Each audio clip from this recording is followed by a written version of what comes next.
You listen to 360 Info. I'm your host, Hamtonio. What you do for yourself depends on what you think of yourself. And what you think of yourself depends on what you know of yourself.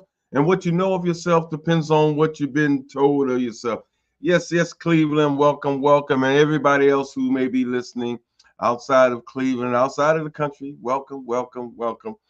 We got the weather's pretty good here in Cleveland. It's been going on pretty good so far. And guess what? We will take it. We will take it. We got a great show for you as usual today. I got some stuff that just popped all up on my computer. I'm trying to get rid of it now, y'all. We'll manage to it. But thanks for tuning in, and thanks for you guys' patronage for always, joining us to give so we can allowing us to give you some good information that you can use. So the show would be no different today, giving you some good information that you can use. In the remote studio, we got our good brother Vince. What's going on, my brother Vince? What's going on, Brother Antonio? Just want to give you a good report about what happened at Larchmere Arts last night. We had Gloria Cummings Jones and her trio in, Ed Ridley, Elijah Gilmore, and Brad McGee. It was a phenomenal performance. Next Saturday, we are going to have percussion and the spoken word. I'm going to be the percussionist. There will be a drummer who will accompany me. I don't know who it is yet. But we have a dynamic young poet by the name of P.S. Her real name is Didriana, but she goes by P.S. So she's going to be there to give you some spoken word. We'll have an open mic, and it's going to be all good. Also want to put you up on game about the Spot Youth Empowerment Organization. They are doing a fundraiser.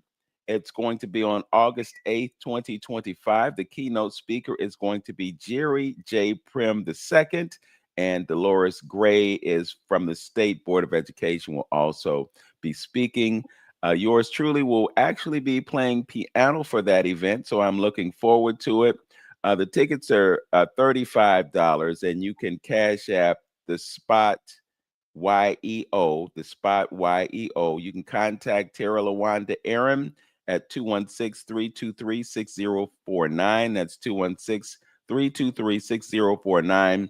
And you can get your tickets for this event. It's going to start at 11:30 a.m. on the 8th of August at Platform 13, which is at 7500 Cedar Avenue in Cleveland. So it is the 20-year celebration, an annual fundraiser drive for the Spot Youth Empowerment Organization. I'm really happy to support them.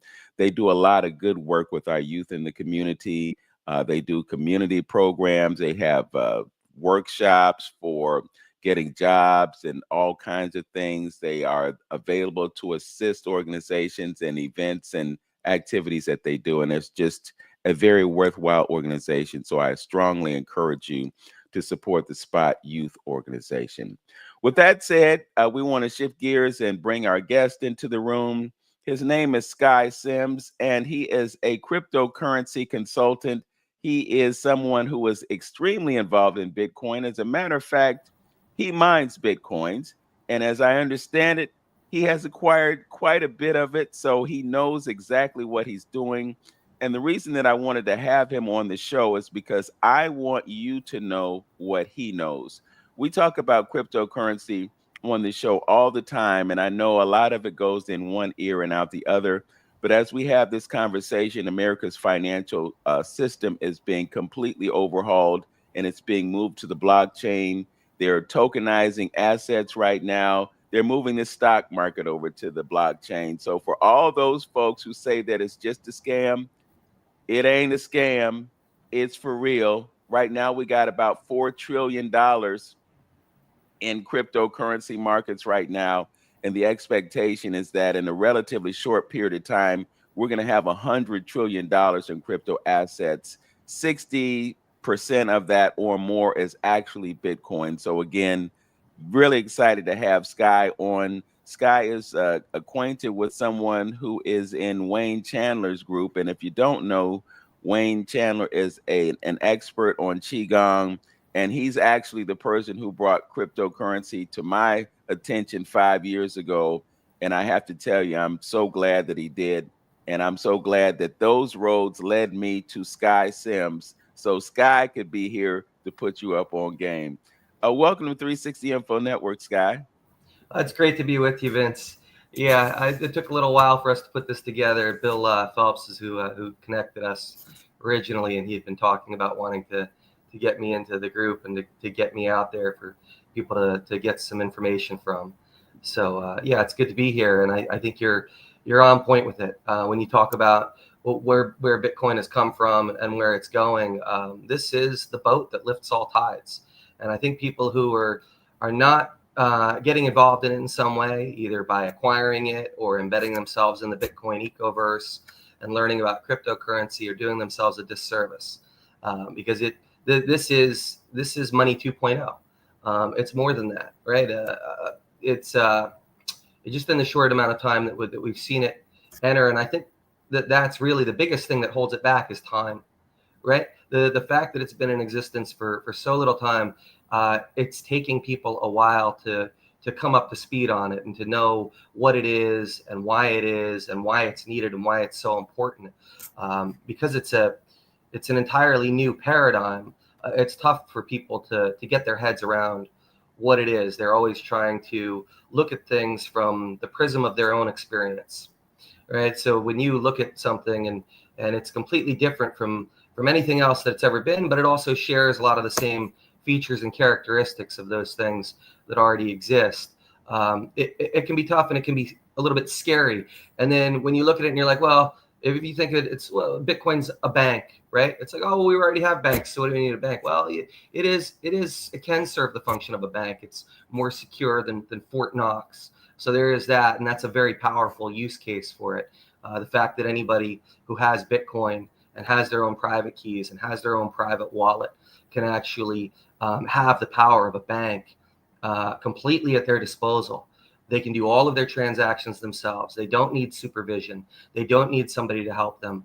They can manage their money. They can manage their security. They can manage their value, which is what Bitcoin, that's another use case of it, is that it's a representation of the value that you've contributed to the blockchain, whatever that may be, right? And you can contribute value to the blockchain in infinite ways, right? You can contribute it to the blockchain by mining Bitcoin. That's a very popular one. You can contribute it to the blockchain by buying Bitcoin, right? That's another way that you add your assets to it, and you don't have to buy it with fiat. You know, a lot of people think, oh, I'll go buy it with dollars. You can also trade your labor for it, right? You can trade your assets for it. I've seen people trade boats for it and cars for it and travel experiences for it. I see people trading their services. I know there's baseball players and football players now that trade their skills for it. So there's a lot of different ways to contribute to the blockchain and to add to it in a way that allows you to benefit from the blockchain as well. So all of these use cases with Bitcoin are what give it its value. The fact that you don't have any one path to acquiring it, that's another use case. People say, oh, well, it's like a check cashing service. And it's like, well, yeah, it can do that too, right? You can use it as a check cashing service. It's another use case. So but it's not any one of these things. People are like, oh, it's the dollar, but we already have dollars. Well, yeah, it can be used as fiat, but it's better than the dollar because right now, at least with our fiat system, they can print as much as they want and they can infinitely devalue it.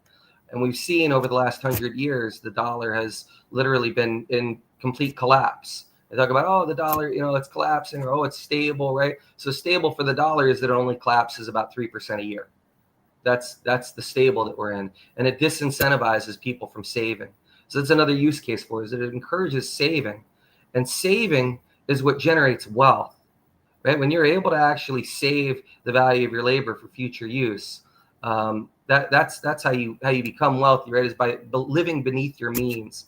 That's one of the most powerful ways. And so Bitcoin, another use case for it is that it's teaching people that it's good to save, because when you save your contribution to the blockchain for future use, not only are you propping up the value of the Bitcoin, but that value that you contributed to the Bitcoin is going to be reciprocated to you in the future. It's going to be recognized that whatever you contributed to the Bitcoin now in the future, because it's such a scarce asset, because it's appreciating in value against other asset classes, you'll be repaid back in addition to what you contributed, there'll be an acknowledgement of the fact that you waited to take whatever it was that you wanted more than that blockchain and that store in the future, right? So that's what we see. It's just another thing. Whereas our current fiat system, it punishes people for saving. It punishes the working class because you work and you get your dollars, but they're constantly in free fall. So you're incentivized to get rid of them as quickly as possible, meaning you're incentivized to live paycheck to paycheck. You're incentivized to live in poverty with our current system. And Bitcoin, what it is it's a lifeline.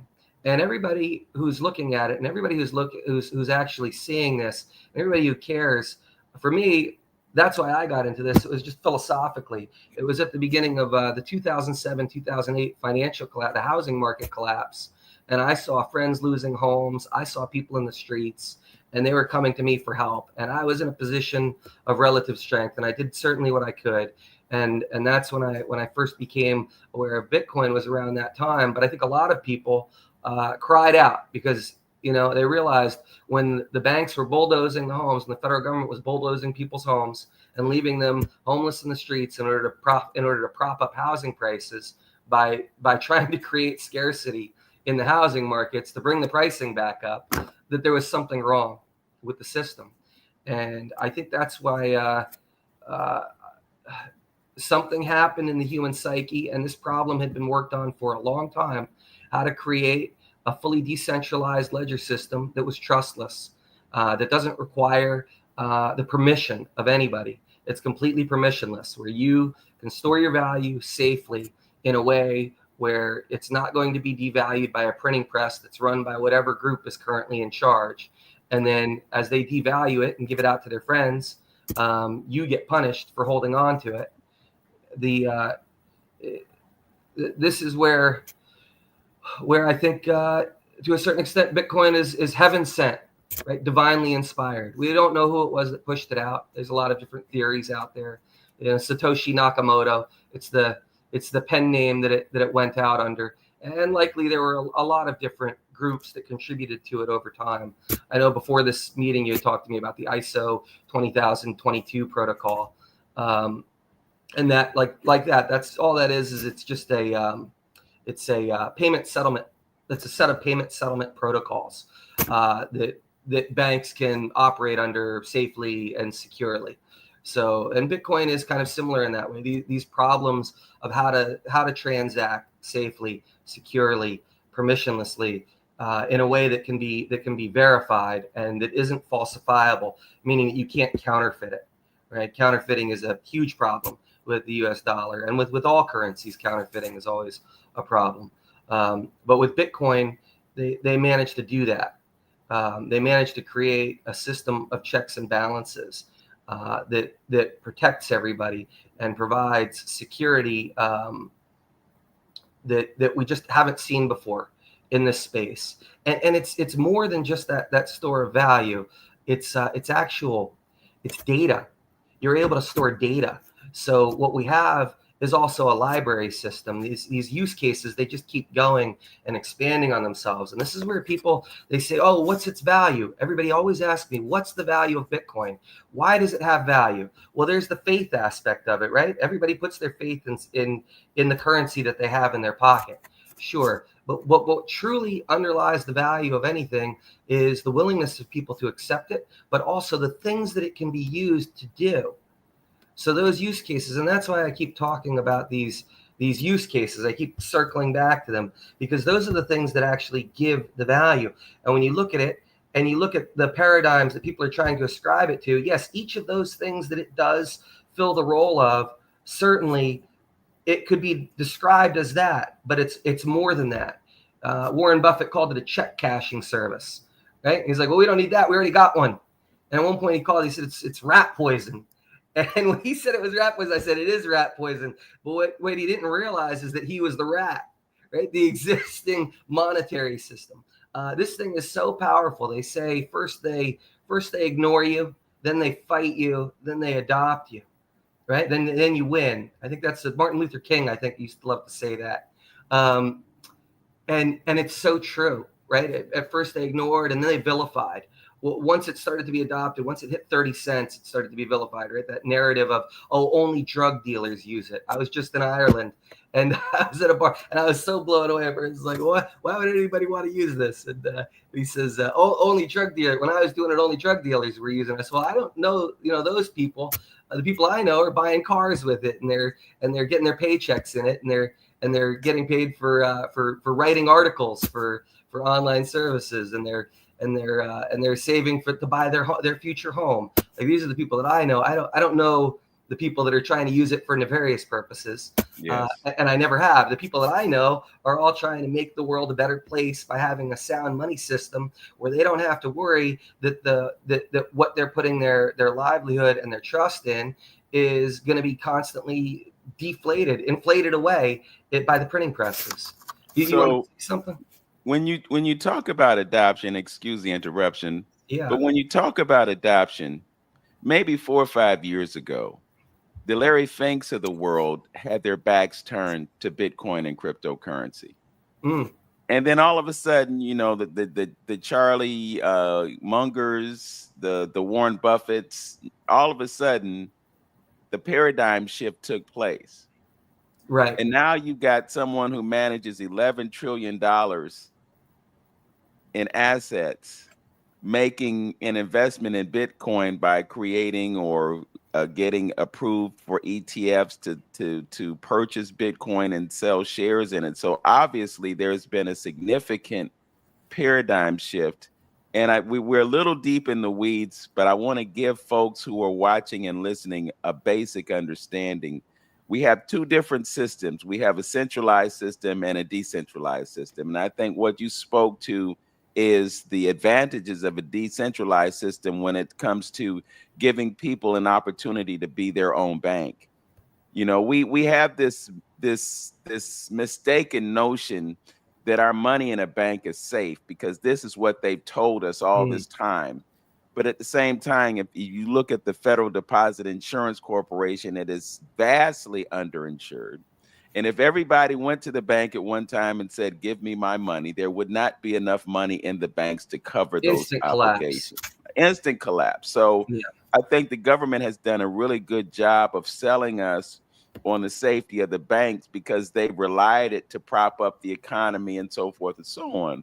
But then you talk about what happened when Satoshi Nakamoto or the committee or whoever created this decentralized place where you could exchange something as a store of value. And now we're looking at Bitcoin basically as one of the major stores of value on the planet, and people adopting it.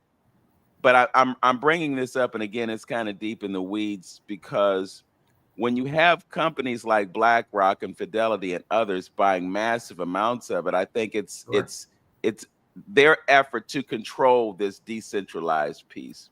So I want to talk about that, but let's break things down so that people understand what the blockchain is, what Bitcoin is, and how computers are used to facilitate this financial system. Yeah. Let's talk more about that. And I just want to stress too that one of the things that makes it so powerful in terms of security is that all you need to do in order to have a private wallet is remember 12 words. If you can remember 12 words, then you can be the keeper of your financial wealth, of your store of value. And you can go anywhere in the world, anytime you want, and nobody can take that from you. And you can access that anywhere you want, anytime you want, as long as you have access to the blockchain. So that's why it's so powerful. It relies on you voluntarily deciding to do transactions with it, and nobody can take it away from you unless you voluntarily provide those access keys if you're keeping your own private wallet. And like you had said, all these people who are naysayers in the past, one by one, they're slowly hopping on board. Warren Buffett spoke against it, and now he's investing billions of dollars in cryptocurrency and blockchain companies and projects all around the world. So as for the finer workings of the blockchain, I mean, it really is a simple protocol. like blockchain. It's a cryptographic sequence.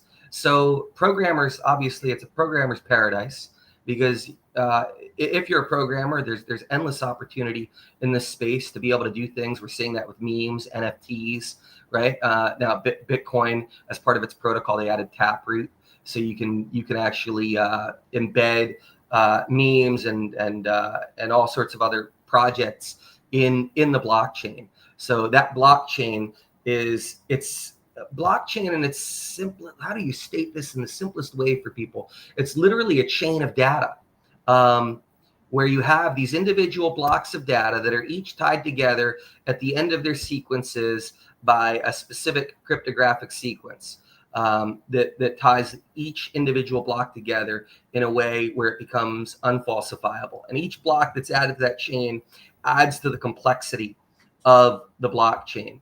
And everyone who has a node keeps the entirety or some portion of that. When we say ledger, the ledger is the blockchain. It's in its entirety, all of the links in the chain that have been produced since its inception. So every 10 minutes with Bitcoin, a new block is created, and that block is a block of data.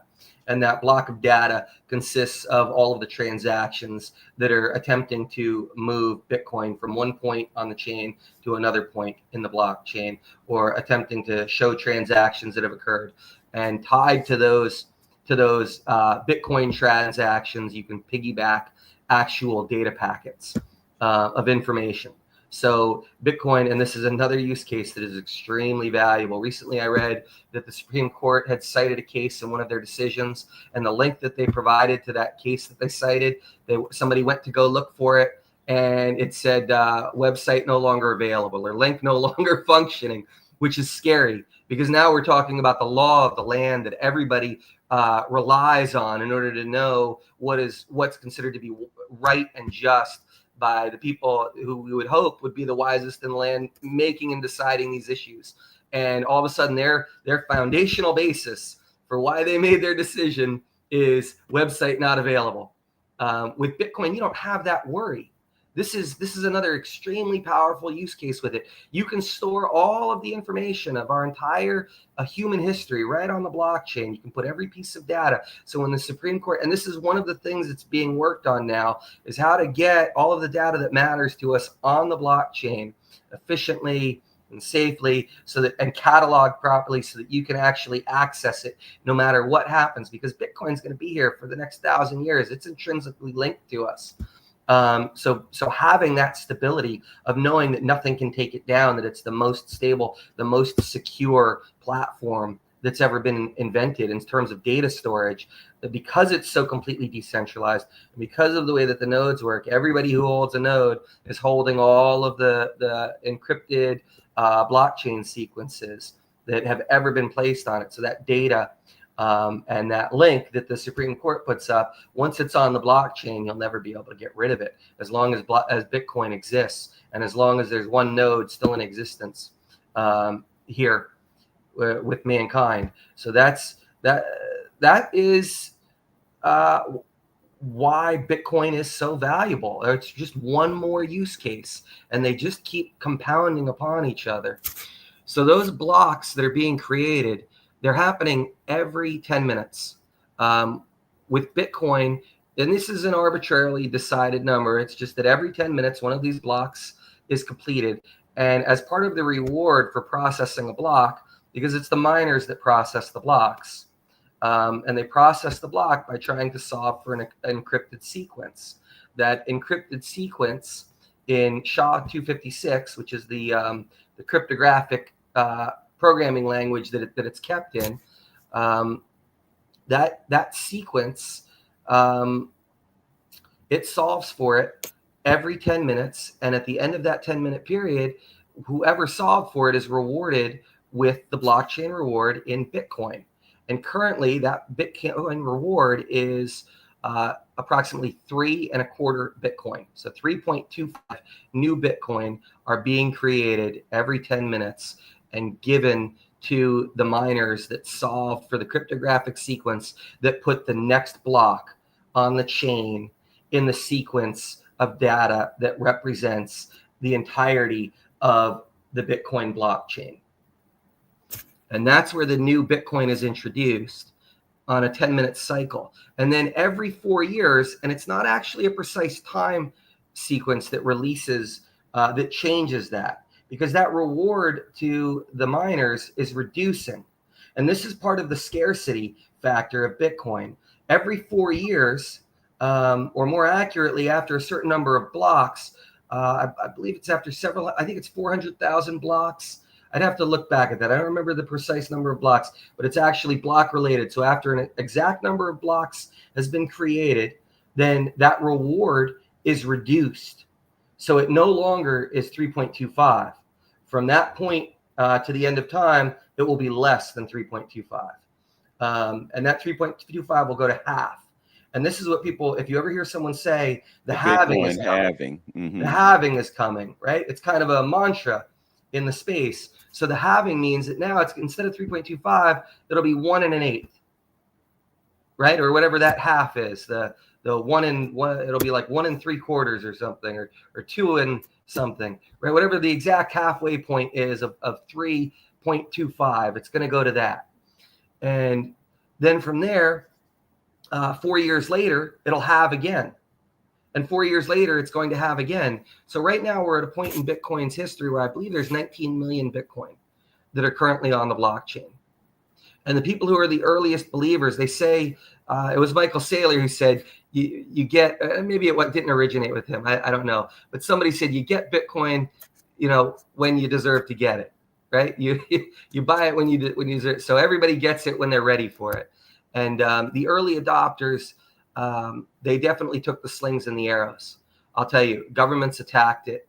And the rewards that they received, I think a lot of them well-earned. Ross Albright was just released on a pardon.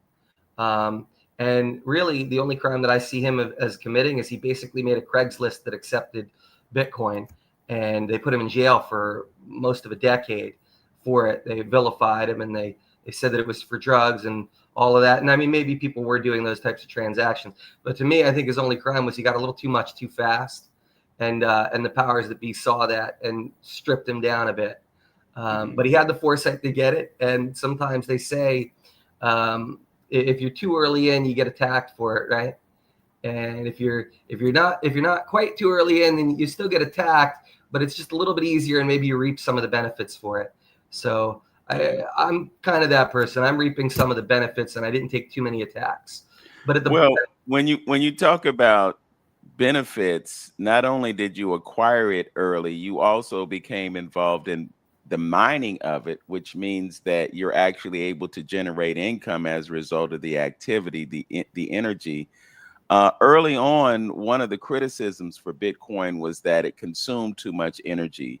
As a matter of fact, I look a few years back, and they wanted to ban the mining of cryptocurrency in China, but they continue to do it. But they also kind of expanded the mining operations in other parts of the world. That's really, I want to jump in here on that, because that's really, really critical to understand. So Bitcoin it's power hungry. It wants the cheapest forms of energy that are out there, and it incentivizes the development and the deployment of cheap energy. So what China found out was that they can free up. Bitcoin wants the energy 24/7. And what people are realizing, this is another use case that I was talking to people about early on in its inception, is that it helps to provide grid stability. Because Bitcoin wants it 24/7, but you know what? If you turn off what China proved to everybody, it was already this is already understood by the academics. But what they proved is you can turn off 30% of the mining capability. Bitcoin's not going to skip a beat. Yeah, the blocks will get solved a little bit slower. Instead of it being a 10-minute block, now it's an 11-minute block or whatever it is. That's fine, and that self-corrects. The protocol is designed so that target completion rate is always targeted at 10 minutes. So even though they turned off maybe 30% of the processing capability, the mining capability, Bitcoin was completely unfazed. The blocks took a little bit longer for a little bit of time. And then when that block sequence that triggers a retiming of the 10-minute correction, because it's always correcting to the 10-minute block solving. If the blocks aren't being solved every 10 minutes, then after a certain number of blocks have been solved, it'll reset the complexity of that solution set, so that it solves in the 10-minute time frame. So China, even though they shut off 30% of the mining, everybody everywhere in the world was still able to do their transactions. China banned it, outlawed it, did whatever they did, and anybody who had their private keys and had their private wallets, completely unaffected, still able to do their transactions. Even the people behind the Iron Curtain in China, there's nothing that could be done to stop them or take away their Bitcoin. They still had it. They could do whatever they wanted with it, and everybody in the world could. And even though it was a big effect on the miners that were impacted by it and forced to shut down or sell their equipment, everything continued on. And this is why it's so powerful. It's above the reach of any one entity, any one government, if any one system runs amok. But then, to China's benefit, because they shut that down, now all of this energy that might not have been online and operating profitably and successfully, that wouldn't have been there when they needed it in their time of need, was available to the people when they needed it. When the drought happened, they just simply turned off the miners and freed up all that electricity for everybody to use at the best rates possible. So Bitcoin made that possible. If Bitcoin wasn't there, that power wouldn't have been available to them when they needed it. And this is what people need to understand in that dynamic. This is the paradigm shift. It's a new paradigm because it's not just one thing. And that's what we have trouble with, is everybody, when the car took over the roads, right? The horse and buggy was king, and everybody kept trying to think of it as a horse. It's not. It doesn't do the same exact things as a horse. It fills that role very well, but it also does a lot of other things, and it does them better. And it even does the horse's role better when we put it in a system that's designed around it. Bitcoin's still working in a system that's designed around the old paradigms. As we continue to transition to the Bitcoin paradigm, as we continue to recognize what it's capable of, what it's going to be doing for us is going to continue to improve and expand. So that grid stabilization, now all of those people, when China said, okay, we don't need more mining here in this country right this second because we have an energy crisis and the people need the energy, and they rolled it back, they what it did was it just moved out. They moved to safer places so they didn't have to worry about the government acting as irrationally. I think the government should have planned for this better rather than crushing a healthy mining system in their country and forcing those people to a lot of them lost their livelihoods. A lot of them were able to move successfully and were unfazed. And some people bared through it and ended up with oligopolies probably because of it, right? Government. So there's that element of it too, where the government tampers with things in a fast way, and there's the beneficiaries and the non-beneficiaries. But had they planned for it better and not relied on the infrastructure that the Bitcoin had developed in their nation, then those people that were mining that got hurt by it would not have been. So Bitcoin is just another back step that helps to fill that gap when governments fail to plan correctly. And that's how I see what happened there. But I'm sorry, you were going other places too. I had to jump in on that because it's so important for people to recognize. You mentioned government, and I'm just thinking about the pivot that the government has made, because a couple years ago, we were talking about the Biden administration and central bank digital currencies, and Elizabeth Warren and Maxine Waters were on a tirade against the use of cryptocurrency in the black market and the unethical uses of it. Now we have a president who sees things exactly the opposite way. And last week, we had all these bills pass, and I just wonder from you what your perspective is on the future of America as a result of this pivot. And then after we talk about this, I want to take things down to a basic level so that before we end this broadcast, the people who are listening and watching know what they can do to get involved and to begin to get the benefit of decentralized finance. So could you talk a little bit about the direction that the country is heading in as a result of the creation of a digital asset reserve and the use of Bitcoin as one of those assets, and the clarity that has come as a result of the passage of these bills and the beneficial impact on America? Yeah, no, it's really great that we're getting favorable legislation for cryptocurrency.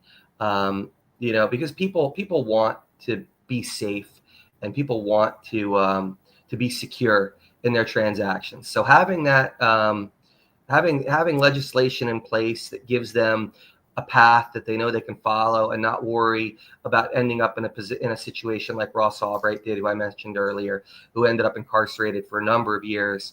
When you look at his penalty, what happened to him was worse than what happens to a lot of rapists and real hardened criminals. For myself personally, if there's not an actual injured party, I don't believe a crime has been committed. So, I rely on God's law. And if you can't show me someone who was like actually injured, where's the injured party? Then I'm hard pressed to say that they should be punished. And maybe there's some other type of damage that was done, but to see someone be put away for longer than some people who've killed other people, that was hard to see. So I was glad to see him let out, and I think that these bills that have passed are going to provide a lot more sure-footed path for everybody. So it allows people to be more confident in what they do, particularly the banking regulations like ISO 20022. Having these protocols in place, the banks need protocols. They need to know what their guide rails are, right? And there's a lot of thought that goes into them. How do we do this in a way that's going to protect people and limit liability? Because that's what it comes down to, is limiting liability. So right now we're in an environment where we know how we're allowed to store and keep and hold and buy Bitcoin. So having that regulatory clarity is great. The SEC now is on board, and in part thanks to XRP. I know you're a big fan of XRP, and I do give them thanks for the battles that they fought legally in order to get legislation through. But the pendulum can swing, and people are always fighting for their interests. So the hope everyone can fight for their best interests, that those best interests are the best interests of everybody and not, a small select group. So the governments, they have to accept Bitcoin. Really, it's their only lifeline. Bitcoin is, and I tend to be reticent to say this. I try not to say this too loudly, but perhaps, it's important to. Bitcoin in the end is the new government. It's government 2.0, because at the end of the day, what government is it's a record keeper of who has what and why they have it, and it's kind of the arbiter of whose value is what, and Bitcoin does it better, and it will continue to do it better. That blockchain is accessible by everybody right now. When you go to the county clerk, right, there's a process. It takes hours or days of people's time. With the Bitcoin blockchain, you can access it instantly, right? The title to your home, the deed to your house, the deed to your car, right? All these things, all you're doing is informing the world, hey, this is my stuff, just so everybody knows. If anybody is challenging that, if anybody thinks that I got it inappropriately, let me know right now. But just so everybody knows, this is my stuff. I earned it, and this is, and so there, if anybody sees anybody walking around with it that's not me, let me know, because I might want it back. And basically, what you're talking about is tokenization, Sky. Yeah. Oh yeah, 100%. Yeah, everything's getting tokenized. Yeah, without doubt, that's where it's going.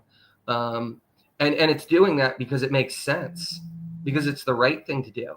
Everybody wants the easiest, safest, simplest, most secure path to going about their daily business, and that's really it.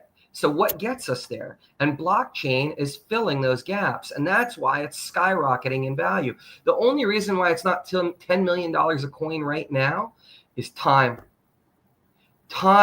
People need time to accept and absorb and to come to grips with what it's capable of doing, how it's doing it, and how safe it is, right? So we keep hitting these numbers, these arbitrary numbers. It breaks 30 cents, collapse back to a nickel, right? It breaks $1, collapses back to 10 cents.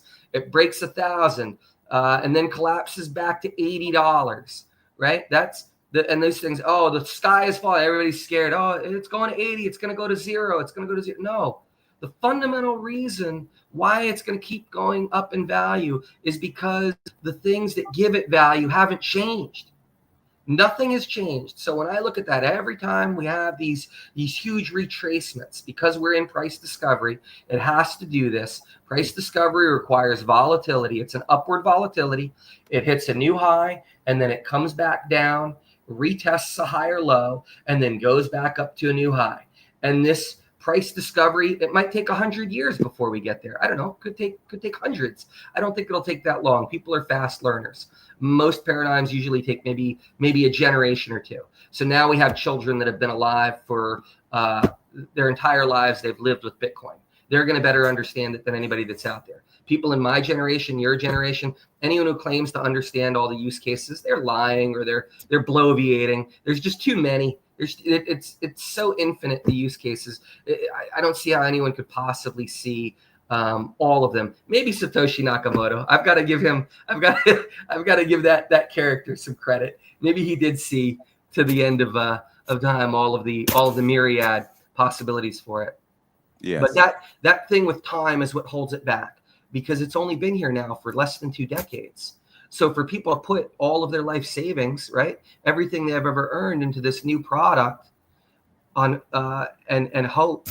And that's why the programmers are the quickest to adopt it, right? They were the first in, because they understand the technology just a little bit more, like why it's so safe, like why that security protocol is so impossible to, right? A 256 character long encrypted sequence. It's just this mind baffling number of combinations. There's infinitely more possibilities of how to put those together than there are stars in the sky. Yeah. Right. Then there are grains of sand in the beach. So on a very basic level, Bitcoin is accessible to everyone now, because you can go to something like PayPal or Cash App and you can actually buy BTC. Yeah, the on-ramps. That's another use case. Yes. They keep going up. Those on-ramps are everywhere. I think when we hit $17,000 a coin, that was the big stumbling block for Bitcoin.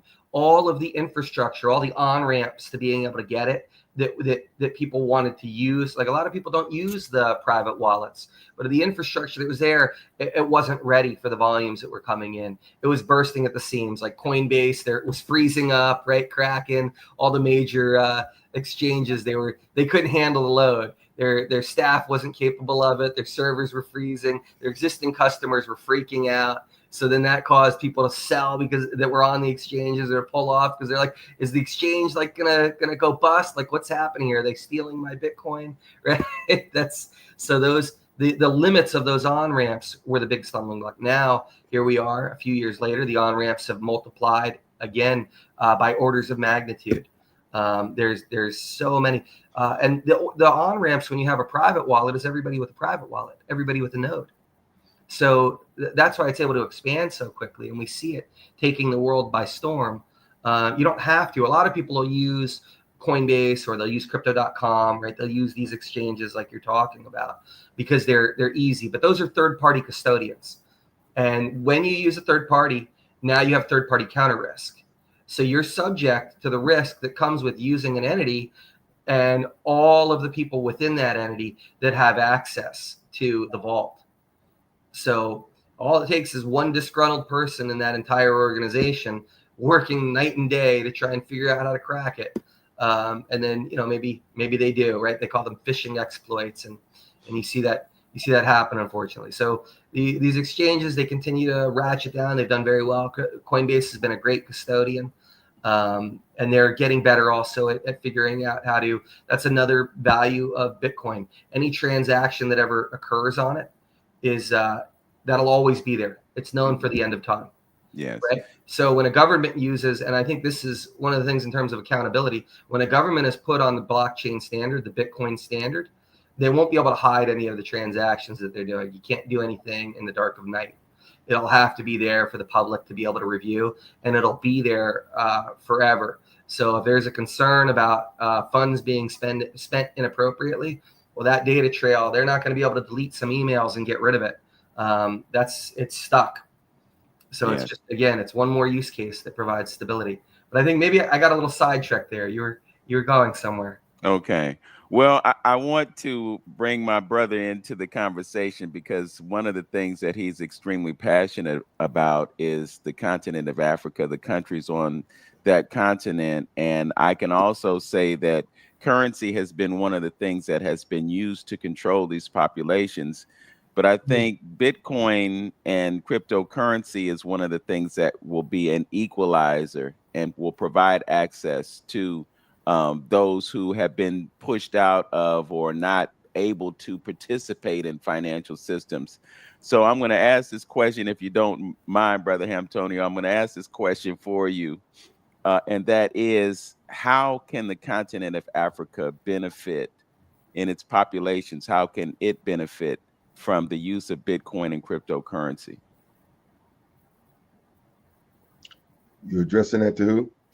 I'm addressing it to Sky on your behalf. I thought you were talking to your co-host. And if you want to restate the question, we're already seeing it 100%. This is again one of the reasons why it's so powerful. A lot of these places, they don't have access to the dollar. They don't have access to world currencies. They can't get a credit card, right? Because the process is to be able to do that. If you're in a third world country and you need 3 forms of ID, who's giving it to you? You know, Bitcoin, you just need access to the internet. Then you can start doing things. And now you're part of the worldwide economy.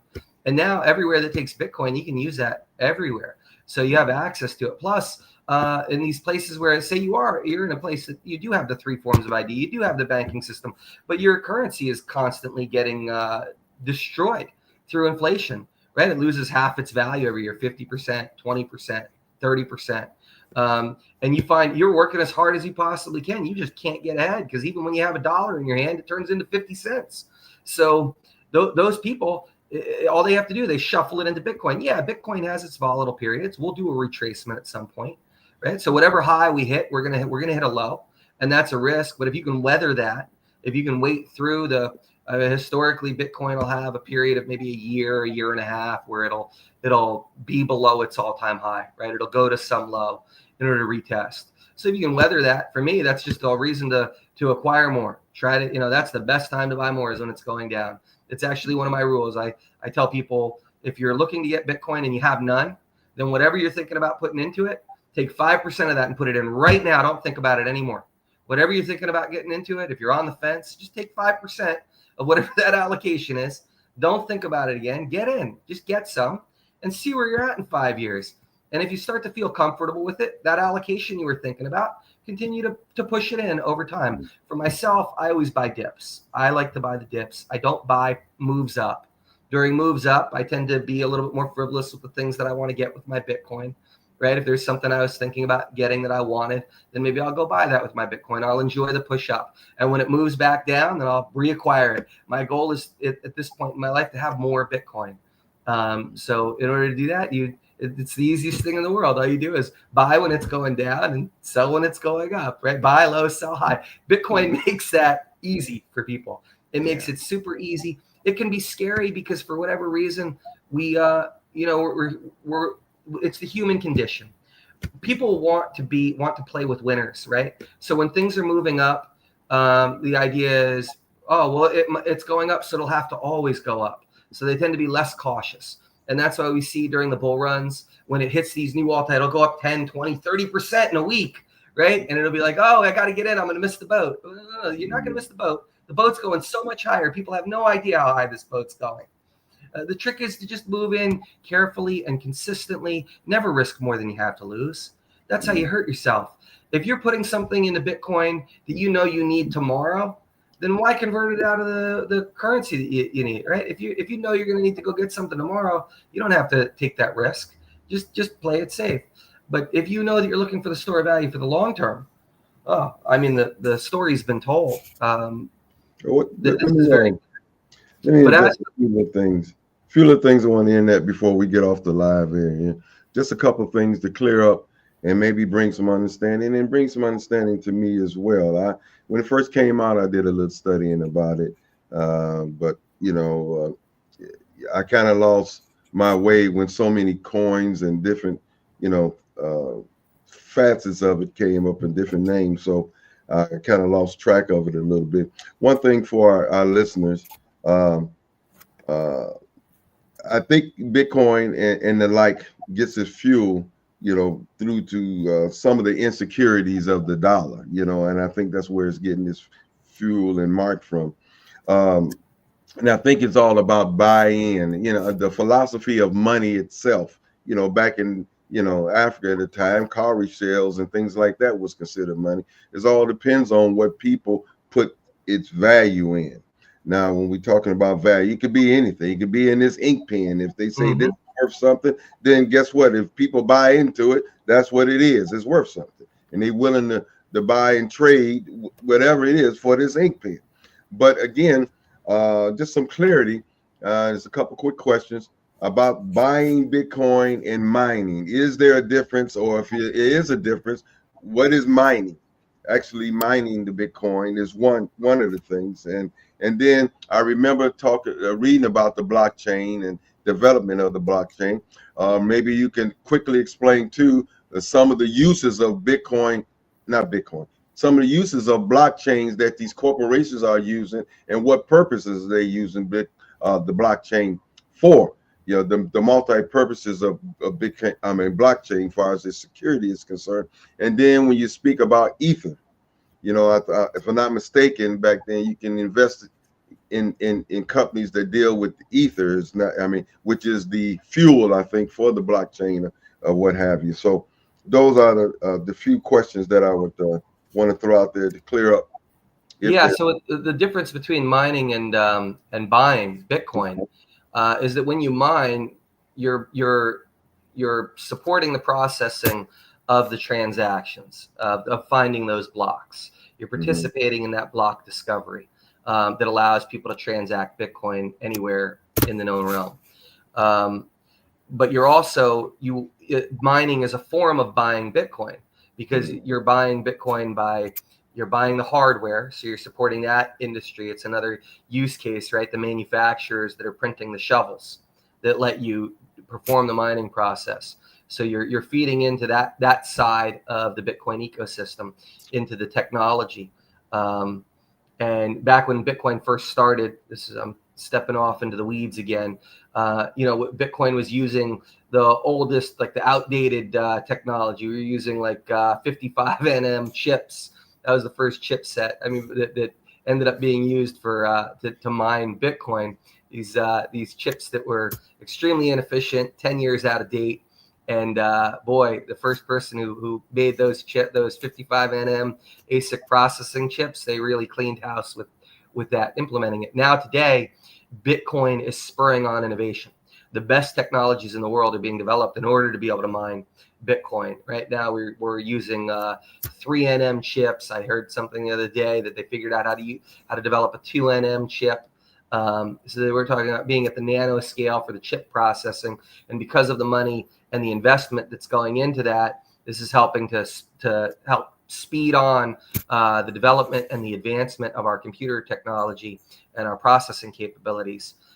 So Bitcoin's helping to lend to that aspect of things, because that investment, it was Max Kaiser who said, Bitcoin turns greed into altruism, right? So because when people are greedy and they save their Bitcoin and they're deferring that profit, they're feeding into the value of it. So that, not to get too far off, I'll circle back. The mining versus buying, there are a lot of differences, some more subtle than others. At the end of the day, in its simplest, mining, you're buying Bitcoin with energy. And when you buy Bitcoin, in the way that you were saying the term buy, you're talking about buying it with fiat currency, right? Trading your paper for Bitcoin. So those are just two of many possible ways to obtain Bitcoin. At this point, almost limitless ways to obtain Bitcoin. And then on to Ether. Ether is interesting. Ether has a lot of different. When you say Ether, I assume you're talking about Ethereum. Yes. Yeah. So it was one of the early protocols that was developed. It was a one-off clone of Bitcoin, where they made it a little bit looser so that projects could be built on top of it. Vitalik Buterin and that team that manages it, they've been doing well. And this is the problem with a lot of the altcoin projects that we talk about. And that's that you have a group of people in charge of them. So they tend to be extremely centralized. The ownership of them is extremely centralized. And you're kind of at the whim and fancy of that small group that has control not only of the token and the protocol, but also has a disproportionately large amount of it. So at any point in time, they can dump on the market and the ecosystem and collapse the pricing that they choose to. But worse than that, because they have a vested interest in trying to build it up, is that those people are pressure points, right? At any point, like with Ethereum, what if a government decides they want control of Ethereum and they just go pick up Vitalik, right? He just disappears off the streets. We've seen that with a couple of exchange heads. We've seen that where they just, got picked up for a bit. What happens behind closed doors? What are the asks? What are the gives? Who knows?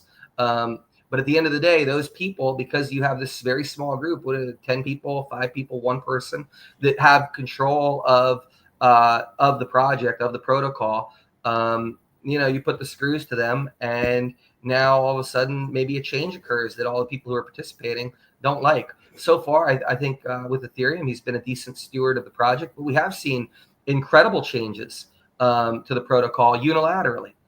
They were discussed, for instance, with Ethereum, we saw it go from proof of work to proof of stake, which was dramatic. So there were a lot of miners that had been mining the protocol, and the proof of stake is better for a centrally controlled system because now you have less participants in that even. And the way that they reward the proof of stake is that if you hold Ethereum, if you hold enough of it, then you can have an Ethereum node, a staking node, and then you get it by virtue of having that staking node, that they will automatically generate more Ethereum. Now, the amount of Ethereum that's being created is purely arbitrary. I forget the amount that's being created currently. But that amount is subject to change at any time. They could increase it, they could decrease it. When they went from proof of work to proof of stake, they decreased the amount that was being generated radically. I think it was a 20x reduction.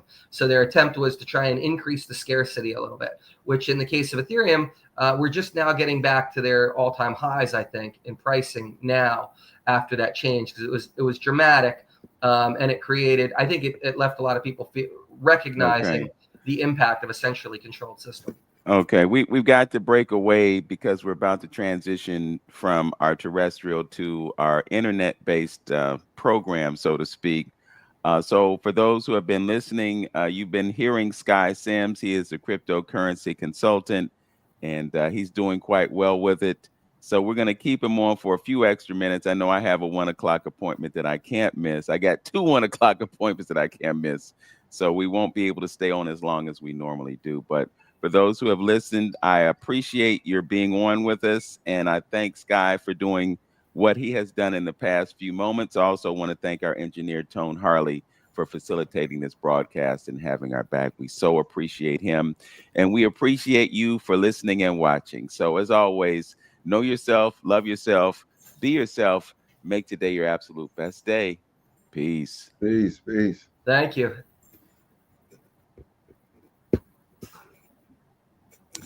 All right, it's 12 o'clock noon straight up right here on 360 Info Network with Antonio and Vince Robinson.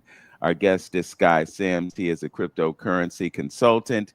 He also is involved in a company that creates and markets solar panels, solar energy. So he's into providing solutions. I think he had a pivot on his description because he's solutions person, but for the purposes of the radio broadcast we just did, we characterized him as a cryptocurrency consultant. Again, this whole idea of cryptocurrency is something that is relatively new to the masses. There are folks who got in on the ground floor and picked up BTC when it was relatively just cents. I mean, you could have gotten it really cheap. Now, the all-time high, I think, is somewhere around $123,000 a token. There are probably people who feel that they missed out because they weren't able to get it when it was at the bargain basement price. And now that it is where it is, do you see, and I think you talked about it a little bit earlier, but do you see an issue with people feeling as though it's too late to capitalize on what Bitcoin can do? I always hear that at every stage. Even I was encouraging people to get Bitcoin, and I didn't think that anybody needed a lot. Like you don't need, get what you can. But back when it was about $200 a coin, maybe $80 a coin, that was the point when I first told everybody, just get one Bitcoin. That's all you'll need, And at that point in time, for the price of for 1 day's labor, I told everybody, you'll be securing your future. Now today it's worth incredibly more, but then everybody said, oh, it's a scam, it's going to zero, it's not worth it, I missed the boat. I should have got it when it was 30 cents. And then when it went to 600, I said, everybody, hey, just get some. You don't need much. Put a lunch into it. Put $20, $50. Get something, because it's going to be. There's certain things that could result in it collapsing, right, and going to zero. One, you'd have to. Someone would have to have a private wallet cracked. You have to be able to crack the private keys. Nobody's ever been able to do that. With the state of technology and everything that I'm aware of, I don't see it. Even if that did if there was something of that scale that occurred, then the protocol, the community would come together. It would be a short-term hiccup. It would collapse pricing to a certain extent, but it would be corrected. The programmers would just fix it. There's no way. Everybody has too much invested in it at this point. The hole would be filled, which is another use case for Bitcoin, is the fact that because it's a protocol, it can be corrected. And all that would happen is it would just make the protocol more complex if it became crackable. I don't see any scenario now or in the future that makes it, that invalidates that safety, that security that it gives. That's the use case. The other thing that could possibly affect the value of Bitcoin is we have a mental shift. The species, humanity, all of a sudden grows beyond the need for a store of value, right? So if we have some type of foundational change in the way that we think about and interact with reality, then that could be something where all of a sudden, and that won't even be a problem at that point. It'll just be when we move beyond the need for money, then Bitcoin will no longer serve the same function in terms of being that store of value, in terms of that monetization aspect. I think it will serve. I think it will help facilitate this transition to this higher level of existence, where we don't need to do the monetization of things in the same way. But those are really the only two things. And the second one, that transition that occurs in the way that we think about and relate to reality, where we no longer need to use money in the way that we do, that one will be just a blessing. So you really only got two risks, and one of those risks is a real risk that's easily addressed by just coming up with a new, more secure encryption process. All you do is add another zero to the thing. It's really easy to make it work. We're at 256 sequences. Let's go to 512 if that's what it takes. That's nothing, and that's easy. That would result in a fork. It would be a blip in the road. The other thing is in terms of why I know that we're on the right track, and how I always know, even at the bottom, like when it's going down, the markets have this really weird way, the pack mentality. And I've experienced this a few times in my life. And no matter how firm you are in your convictions, when everybody around you is shouting at you that you're a fool for doing something, it tests you. It tests your convictions. And I don't know, maybe Jesus Christ on the cross, if you believe in him, or maybe they were never tested, right? Because they knew so well that they were so firm. But for everybody else out there, when they're being crucified by the people around them and telling them it's only for criminals, it's only for, and it's going to nothing, then it gives you pause, and it'll make you not want to do it, and maybe you won't do it. And a lot of people have that problem when we go through the major retests. When they're at the bottom, the last retest, I had somebody, and for every retest, there's always, in my world, somebody comes in and will say, screaming at the top of their lungs, "Don't get it. You're an idiot for getting it. You're stupid. You're throwing away your money. You're going to lose it all." It's really powerful and cathartic. So to have that conviction, it's not easy buying the bottoms of markets. It's not. So the people who didn't, don't kick yourself. It's a hard thing. I wish I had bought more. You talk to anybody who ever bought any at the bottom, they're all going to say the same thing. They're going to say, "I wish I had bought more." I wish I had bought more, but I for whatever number of reasons that came into play, you got what you got. And that's why they say Bitcoin, you get what you deserve when you deserve it. And the nice thing is we're nowhere near the top of this thing. And I know that because of the same reasons that I got it originally are my reason. This is why I say every day when I look at Bitcoin are the reasons why I'm acquiring it today, the same as they were when I first got it. And this is the same with any investment that I make. Are the reasons the same? And I look and I say, are we still suffering from the same issues monetarily that we suffered from when I first started doing this? And I didn't care what it was going to. And when I held it, when it was dropping and everybody was saying that it was going to nothing and to get rid of it, and I held it and I got more, are the reasons still the same? Yes, the monetary system is still a complete mess. People are still watching their life savings erode away year by year, and they don't know why. They don't know why, because it's insidious. Right? The credit card, every time you use a credit card, there's a 2% fee. How many transactions do you get out of $1 if every time they shave 2% off of it? Right? That's 2%. You lose it everybody. You get 100 transactions out of it if you're lucky. That's something, right? So it's only worth 90. It makes a strong case for using cash instead of using a check or a credit card. Right. Getting rid of the fees. Sure. Yeah. Yeah. With Bitcoin, there are still costs associated with transacting in Bitcoin, but they're so low, and you can transact in Bitcoin for free with the private wallet if you're not in a hurry to validate the transaction. And if you're dealing with people that you trust, then it's enough to see that they started the transaction. Because once they started the transaction, they're not going to turn it around on you, right? Yeah. But if you're doing something where you're trading a house or you're trading your life savings, then I would recommend that you validate those transactions and you pay whatever the blockchain is requiring for a reasonable time frame for you. So right now the cost to be on the blockchain for a big transaction is probably like I think I spent like 3 cents the other day on a $100 purchase, and it would have been the same if it was $1,000 or $1 million purchase. So, well, to your point about speed. The SWIFT system, it would take 3, 4, 5 days for money to move. Now that you're using Bitcoin, it might take 3 seconds, 3 minutes at the most. So, I think the people who are involved in moving money around the planet obviously see the advantages of adopting this system. And I think that's why this paradigm shift is taking place. But the real sad part about it is that all these things are happening, and we don't know about them, or we don't investigate them or look into them because there are so many things that are out there to distract us. They're talking about Epstein when 3 crypto related bills passed, and everybody's got their eyes off the road and looking at the train wreck when what's in front of you is really more important than the sideshow. So there's a seismic event that we're slowly moving towards, where all of a sudden we have full and complete mass adoption, right? These things tend to gain steam. So, and I'm not the only one, I think, that's looking at these things very pragmatically when they look at those metrics of why you would adopt. So is it a better solution? Is it quicker? Is it cheaper to transaction? And are those fees to transact lower than the other systems that we're using? Is it faster? All these things remain true. Is adoption rate continuing to increase?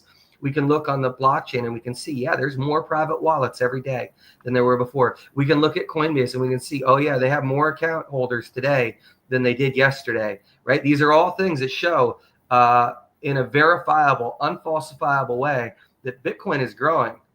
So all you need is patience for adoption as people continue to become more comfortable with it. As time continues to expand, in which Bitcoin has existed with us, alongside us, these comfort levels will continue to increase, and people will find more and more that they're putting more and more of their hard work and effort on the blockchain because they feel more and more comfortable with the fact that it is a safe store of value. Yes. Well, we've covered quite a bit of ground. We got kind of deep into the weeds. I would like to have you back at some point so we can get into some of the simple ways to see this, simple ways that people can acquire and manage their crypto assets, specifically Bitcoin. I want to talk to you about some of those conspiracy theories, because when you talk about centralized versus decentralized, and you look at the expansive connections that Brad Garlinghouse has, and how XRP basically is becoming an essential part of the whole system. 40 countries, all these different banks that are acquiring it. JP Morgan Chase, for instance, having 7.25% of its assets in XRP. I mean, again, there is a strong use case for it. It's being adopted, whether we're aware of it or not, or whether we want to know or not. These things are happening, and you can't win at the game if you don't play the game. It's just like the 100%. whole lottery system. They say you can't win if you don't play. Well, cryptocurrency is the same thing, but I think you have to do it with a certain level of awareness and knowledge about how it works. And I think one of the reasons that we have been on the outside looking in is that because we don't understand it. And if we don't understand it, then we're less likely to participate. But we can't let ignorance be an excuse to deprive ourselves of opportunity. So, I'm one of those kinds of people. I'll find somebody who knows how to do it and let them show me how to do it so I can figure it out and learn how to do it, and then I can move forward in it. So I got some assets that need to be moved to a cold storage wallet. I completely understand the necessity of that and having third parties as custodians. And ironically, that's what the banks are moving towards. They want to be custodians of your cryptocurrency, just like they were custodians of your money, which ceased to be your money when it was in their hands. So, Right. we need to become our own banks, because the truth of the matter, Sky, is that bankers have been running the world for a long time. Oh, sure. Yeah. And Well, right, because the money dictates where people place their labor. yeah. So, and we'll see as this continues to heat up. We saw governments outlaw Bitcoin. We saw a tax on it. Right now, they're starting to work hand in hand with it. But in the same token, that push to try and maintain control of the printing presses, you can't blame people for wanting control. Wouldn't it be nice if you had your own printing press and you could just print it? The great thing about Bitcoin is Bitcoin completely decentralizes that, so everybody has their own printing press in the form of the fact that it's constantly appreciating value over time. If you have a long enough time scale, then everybody who holds it gets to witness the value of a truly stable, sound money, sound principled concept. The problem with these centralized projects is if they're politically controlled, politically manipulated, then they're going to do whatever they feel like it when they feel like it, when they feel it best serves them. And that could include printing or doubling all of a sudden the amount of it it's in existence. When we talk about the centrally controlled protocols like XRP, like Ethereum, like all these things, well, they instant issued an incredible amount of the XRP, and the hope would be that they're using it in everyone's best interest. And I do think XRP is going to climb to epic heights. It would not surprise me at all. And I think we'll see a lot of pressure federally and legislatively to try and encourage people to use existing exchanges or existing banks, because that'll allow more control of the general population and more control of that. And they'll probably incentivize it. Right now, I hear one way that they're going to incentivize going on to certain exchanges is by allowing people to, allowing the FHA, Fannie Mae, they're going to let you borrow against your Bitcoin to make your first home purchase. They'll acknowledge that as an asset, and then that'll play a factor in their risk assessment of you and how much money they're willing to loan against you. So that in and of itself is a huge use case and huge value add. The way that they're going to do it federally by requiring you to be on certain exchanges possibly, and what I would really like them to do is just require you to show that you're handling your own private wallet in the best way possible. That would be truly the best for everybody, rather than forcing into these centrally controlled pockets that are easily manipulated or changed, or even in a worst case scenario like we saw with the gold confiscation back in the late 20s, early 30s, or was it the early 30s, late 30s? It was 33. 1933. Yeah, they literally confiscated people's gold. So, Yep. The first place they got the gold was from, well, anybody who was keeping it in the bank. The banks happily handed it over. Why would they fight for your gold? They're not going to do that. So once they get it all consolidated in a place, you're going to be more prone to those risks. So a party comes in during the election cycle. You had mentioned earlier that, Biden originally was very against crypto, and some other people were. But then during the election cycle, all of a sudden, he became a Bitcoin advocate. Along with Kamala Harris, they all of a sudden started to backpedal on some of their harsher statements about it. I don't know if you noticed that, but I certainly did. And it seemed like there was a bit of a one-upmanship going on between Trump and the Democratic Party on who is going to be the best for the Bitcoin ecosystem. So when they're asking for favors, they're very friendly, but once they're in power, it's who knows? So I think Trump wants cheap money. I think that's what he wants, and I think he likes the idea of Bitcoin because, especially if he pulls this off with being able to add it as an asset class to borrow against, then it'll allow land prices and housing purchases to maybe even achieve another level from where they're at right now. So we'll see. Right. Well, this has been amazing. I've learned a lot today. I hope that the folks who are out there listening and watching learned something as well. We just need to know more, and we need to do more so that we're not on the outside looking in. So I thank you for joining us today, and I look forward to future conversations about this, so that we can make sure that we get the word out. Thanks for joining us today, Sky. It's been great. Yeah, Vince, Antonia, I really appreciate the time to be on here. So I hope you guys have a blessed day. All right. And next time you talk to Bill, thank him on my behalf for bringing you to the stage.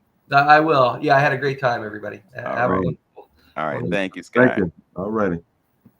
And to those who have been listening and watching, as always, know yourself, love yourself, be yourself, make today your absolute best day. Buy some BTC. That's not financial advice, education, information, and entertainment purposes only. I'm not a financial advisor. Anything you do at your own risk. Okay, so it's been said. So folks, don't say that I'm giving you financial advice. But as for me, I'm buying some BTC. Yeah, and I'll second that. I'm not a financial advisor or licensed financial advisor of any sort, but I do think it's a great idea to get some. Never risk more than you can afford to lose, but there you go. Don't miss the boat because you haven't yet. And with Bitcoin, it's impossible to miss it. All right. Peace, everyone. Peace.